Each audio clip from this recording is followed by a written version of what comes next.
Kovo 20 ir 22 dienomis kartu su pavasario lygiadieniu pasaulyje švenčiama Žemės diena. Pirmą kartą ji minėta 1970 metais, po to, kai Jungtinių tautų švietimo, mokslo ir kultūros organizacijos UNESCO konferencijoje buvo paragintos kasmet priminti žmonėms apie bendrą jų atsakomybę už aplinką. Kovo 20 ir 21 dienos šiaurės pusrutulyje yra pavasario, pietinėme pusrutulyje rudens lygiadienis, kai dienos ir nakties trukmė tampa vienodos. Ši data parinkta kaip pusiausvyros ir atsinaujinimo ženklas, galintis paraginti pamiršti tarpusavio skirtumus ir pripažinti bendrą tikslą – saugoti žemės gamtą ir kitus išteklius. Sveikinu drėgną pavasario žemę, iš sniego ir ledo pakilusią, dienovidžio saulėje atšilusią, gyvenimo laimėje atbundančią, laimėjimų viltimis gundančią. Sveikinu žemę. Šiais Vinco Mykolaičio Putino žodžiais noriu pasveikinti visus susirinkusius paminėti Žemės dieną ir taip visiems priminti, kaip reikia mylėti ir saugoti žemę. Žemės dienos tikslas – atkreipti pasaulio visuomenės dėmesį į aplinką, klimato atšilimo keliamas problemas, neatsakingą vartojimą, skatinti kiekvieną gyventoją prisidėti prie švarios aplinkos išsaugojimų. Žemę reikia tausoti ir puošti, puoselėti ir plėsti, jo žalį rūbą miškus. Tik tuomet ji mums bus miela, dosni ir mus mylės. Lietuvoje Žemės diena švenčiama nuo 1992 metų. Ji minima kovo 20 dieną. Iš viso šią šventę kovo 20 arba 21 dienomis oficialiai mini per 170 valstybių. Šiemet Prienų miesto aikštėje buvo pakelta žemės vėliava, vėliau vyko integruota pamoka, akcija Žemės spalvos ir garsai. Buvo organizuojamos įvairios veiklos – grafiti piešimas, instaliacijų žydinti ir čiulbanti alėja ir vabaliukų takas kūrimas, akcijos dalyvių bendrystės laužas, arbata bei skautiška košė.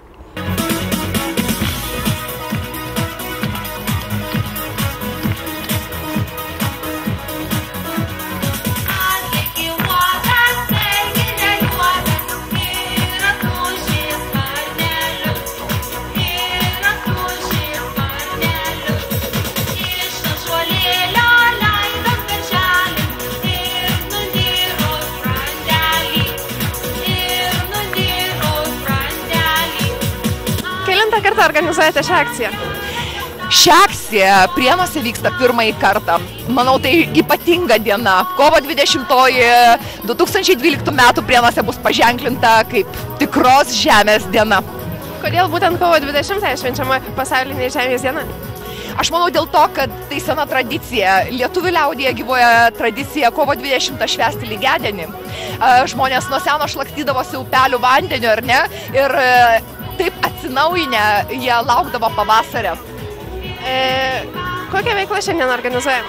Veiklų iš tikrųjų daug, veiklų smagių. Mūsų visus pasveikino Prienų meno mokyklos kolektyvai, muzikinė studija Dorami, muzikinė studija Kodelčiukai ir muzikinė studija 1530. Toliau mes visi ėmėmės darbo, mes ėmėmės gražinti mūsų miesto parką, kuriam vabaliukų taką iš nuspalvintų akmenukų. Toliau visa alėja bus apjuosta spalvingomis tvorelėmis.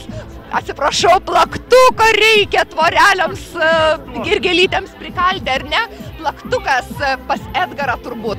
Taigi, kuriam prie grafiti. Vieną minutę, taip?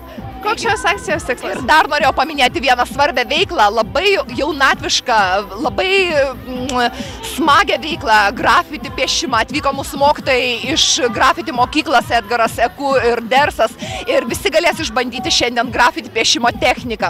Bet beveik visos veiklos yra jaunatviškos, skirtos vaikams. Kodėl taip yra?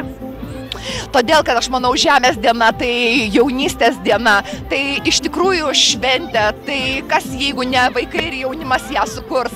Ir visi po akcijų dalyviai pasirašys Žemės dienos stende, padės savo parašą ir aš tikiuosi, jie nupieš save besišypsančius.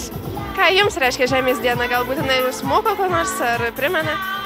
Manau, jinai moko visus, jinai moko mus tausoti gamtą, kad čia dabar gyvenant mūsų žemėje, jinai būtų švari, graži, kad ir ateities kartoms mes paliktumėm švarę žemę. O dar labai man svarbu, kad šita šventė, tai yra kūrybos šventė, tai yra bendradarbiavimo šventė, tai iš tiesų yra gražaus bendravimo šventė.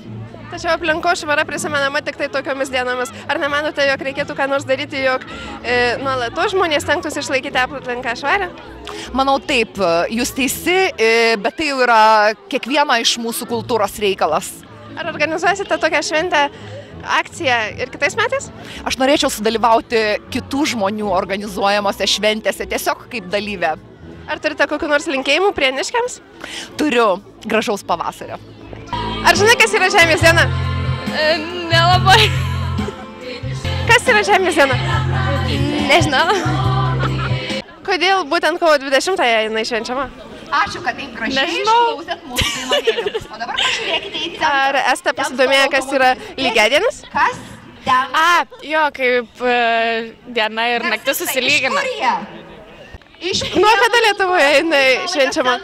Iš tikrųjų, žinokit, nesidomėjau, nežinau. Romai. Kas jums yra Žemės diena? Žemės diena tai yra pavasario pradžia. Pradžia darbų mieste, pradžia paukščiukų parskridimas, pradžia naujų rūpesčių. Ir aišku, šita šventė tai labiausiai įdomi turbūt ir nuotaikingiausia tai yra mažiem vaikam. Kaip vertinate šią akciją? Akciją mes pradėjom jau praeitą savaitę, kadangi šioje teritorijoje nutirpus sniegui atsirado begalė stiklų, šakų, šiukšlių, taip kad kopėmės nuo penktadienio, pirmadienį, vakar, dar šiandien iki pietų. Ir gražu pasižiūrėti. Ar bus organizuojamos kažkokios akcijos tvarkymo aplinkos ne tik šiam parke, bet ir visose Prienuose? Akcijos jau vyksta. Nutirpus sniegui akcijos vyksta ne tik šiame parke, bet ir stadiono mikrorajone. Neveikiančiose senose kapinėse, pramonės gatvėje, buvusios kareivinės teritorijų akcijos vyksta ir vyks ištisus metus nenutrūkstamai tikrai.